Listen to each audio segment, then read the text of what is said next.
ওই হরির হাত দিয়ে একটা মেয়ে ছেলে এসেছিল না? ওই মেয়েটার জন্যই তো আমি একদিন হরির হাতে মার খেয়েছিলাম। আর ওই মেয়েটার কথা বলছো? হ্যাঁ স্যার, এটাই আমার মেয়ে, দেখুন ছবি। স্যার এটা ওর মেয়ে মানে? স্যার আপনারা কি সব বলছেন আমি তো কিছু বুঝতে পারছি না স্যার। সবাই এক নামে আমাকে মাতার নামেই চেনে।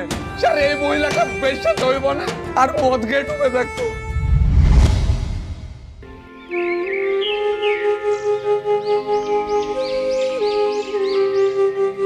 হরি ভাই, বল। তুই আর সেদিনকার ঝামেলাতে রাগ করিস না ভাই। সেদিনকে আমারই ভুল ছিল। আমি কালকে ভালো টাকা ইনকাম করেছি, ভাবছি আমার তরফ থেকে একটা পার্টি দিব। তাহলে তুই বল পার্টিটা কখন শুরু করা যায়? না রে, আমি মদ খাওয়া ছেড়ে দিয়েছি রে ভাই। মেয়ের মাথায় চল তো মাল খাবো।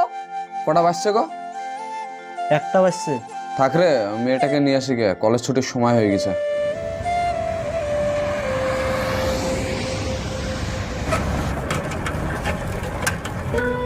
আমি ভাবলাম মাল খাবো, মাল খেয়ে নিশা করে দিয়ে সেদিনকার প্রতিশোধটা তুলবো, কিন্তু মাছটা হাত ফসকে পালিয়ে গেল। আমার নামে মুর্শিদ, আমি তো প্রতিশোধ তুলবই। তোমাকে একটা কথা বলবো বলে সাহস করে বলতে পারিনি। কি এমন কথা যে সাহস করে বলতে পারো না? কোনো ভয় নাই, বলো। ছোটবেলা থেকে আমার বাবা মা কে আমি জানি না, আমি একজন মাতালের কাছ থেকে বড় হয়েছি। ওই মাতালি আমার বাবা মা। এসব কথা শুনে আমি কি করব? তুমি তো আমাকে ভালোবাসো, আমাকে তুমি বিয়ে করবে?